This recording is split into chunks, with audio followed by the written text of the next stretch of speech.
You have announced a Cabinet Office investigation into the claims made by Nusrat Ghani. Do you believe her claims, or do you believe your chief whip? As they can't both be right. Look, thank you very much. Look, we take these allegations extremely seriously. I took them very seriously when they were raised with me 18 months ago. Very glad there's an investigation taking place now. Can't say more really about it, but what I can say is I'm here in Milton Keynes University Hospital focusing on what I think is one of the biggest issues facing the country, and something that people really want us to fix, and that is how we come out of COVID, not just with our economy open, more open than any other society economy in Europe, but how we deal now with the COVID backlogs, particularly in healthcare. 6 million people waiting for treatments. That number, I've got to tell people, sadly, is going to rise. It's going to go up. So we've got to use absolutely everything in our toolbox to fix the backlogs.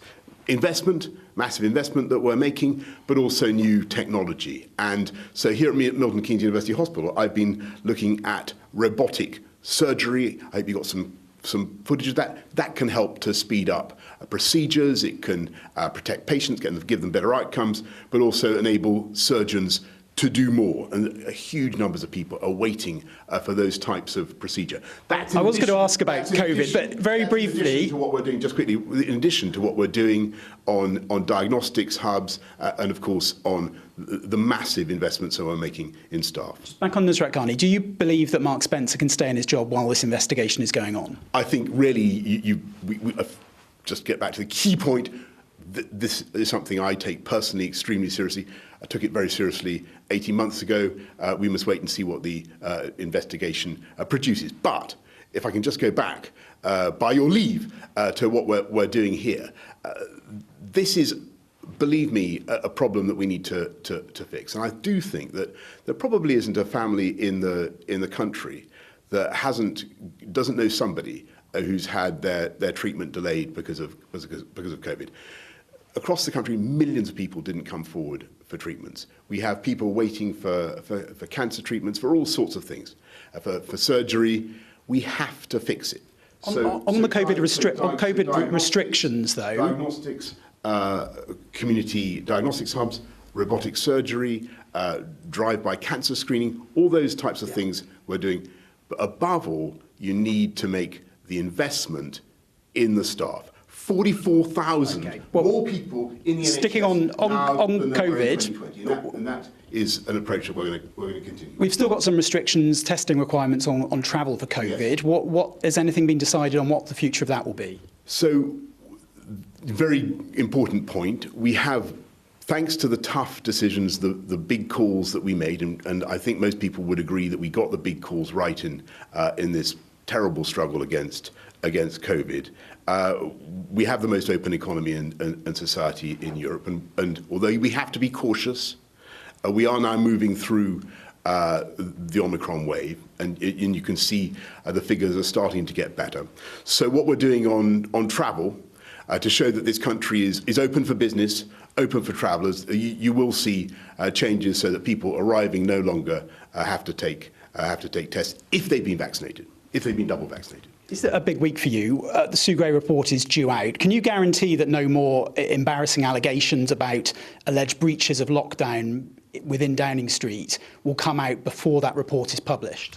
What I can guarantee is that this government is focused 100% on dealing with the big problems that we have. But on the Sue Gray report, I do think, do you think change is now inevitable in Downing Street after that report has come out, specifically on the Sue Gray report? I know that, I perfectly understand people want to ask questions about that. I think you've got to wait for that to come out. But what I will say, this government is focused on the stuff that I think people want us to focus on. And we've come through COVID faster than most other European countries, thanks to some of the decisions we took, thanks to our incredible NHS, thanks to what they did with the booster rollout, and the unbelievable work that they did, and the British people who followed the advice and have delivered the result that we're in. But what we've got to do now is look at all the problems that COVID has helped to create. Particularly the backlogs in in the courts, the backlog. And one of those big problems, I guess, is around cost of living as well. Correct. Can you guarantee that national insurance will go up in April this year as planned? What we've got to do is look at all the ways we can address cost of living. That doesn't sound like a guarantee of national insurance going up. All we can do to address the cost of living issues for people. So it's the cost of fuel. So that tax rise could be shelved then? It's making sure that we deal with inflation by getting people into work, dealing with problems in the supply chains, getting people off welfare into work, helping to get our economy moving smoothly again. So and no guarantee of that tax rise? Just on that specific issue, look at where we are. Look at what we're investing in. And don't forget that what I think is the number one priority for people in this country. It is, the NHS has done an amazing job, but it has been under terrific strain. But on the tax rise, can you guarantee that national insurance will go up? Listen to what I'm saying. What I'm telling you is we've got to put that money in. We've got to make that investment in our NHS. We've just been looking at fantastic robotic robotic-assisted surgery, made in Cambridge, an amazing British development. Will that money come through a national insurance rise, though, Prime Minister? Not cheap. Those machines are not cheap. 44,000 more staff in our NHS. But will the money come through a national insurance rise? Than there were last year. Is that guaranteed now, the national insurance rise? What I'm telling people is that if you want to fund our fantastic NHS, we have to pay for it. And this government is determined to do so. And just very finally, another big issue is obviously what's happening in Ukraine. The UK has taken some staff out of the embassy in Kiev. The EU has not. Do we know something that the EU doesn't? Why are we taking staff out? Are you concerned about what might happen next? Well, first of all, I want to thank Melinda, our ambassador in Kiev. I want to thank our wonderful staff there. They've done an outstanding job in a very difficult time. And we do think it prudent to make some changes now. The intelligence is very clear that there are 60 Russian battle groups, about 60 Russian battle groups on the borders of Ukraine. The plan for a lightning war that could take out Kiev is one that everybody can see. We need to make it very clear to the Kremlin, to Russia, that would be a disastrous step.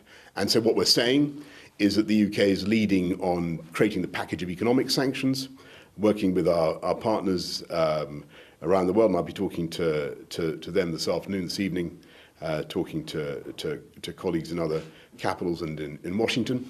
But we also need to get over the message that invading Ukraine from a Russian perspective is going to be a painful, violent and bloody business. And I think it's very important that people in Russia understand that this could be a new Chechnya. I've been to Ukraine several times. I know the people of that country a bit, and my judgment is that they will fight. And really, that is not the way the world should be going. And I hope that they understand that in the Kremlin. But it's the job of the UK to make sure that our friends and partners around the world, particularly in Europe, you mentioned Europe, also understand that, and we get ready a tough enough package of sanctions. That sounds like you think a Russian invasion of Ukraine could happen and could be imminent. Look, I've got to tell you that I think that the intelligence is pretty gloomy on this point. There is certainly a large, very, very large array of Russian forces, and we have to take the necessary steps. I don't think it's by any means inevitable now. I think that sense can still prevail, but the UK is in the lead in creating that package of economic sanctions, stiffening helping to stiffen the resistance of our Ukrainian friends, as you know, with defensive weaponry that we're supplying, making it clear that we stand fully foursquare with the people of Ukraine, and that we support the sovereign integrity of Ukraine. And we do. But we also need to get over to Russia, that any invasion, any incursion of any kind, of any dimension into Ukraine is not going to be a cost-free business. It is not going to be there will be casualties. And I think that people in Russia need to understand that it could be their new Chechnya.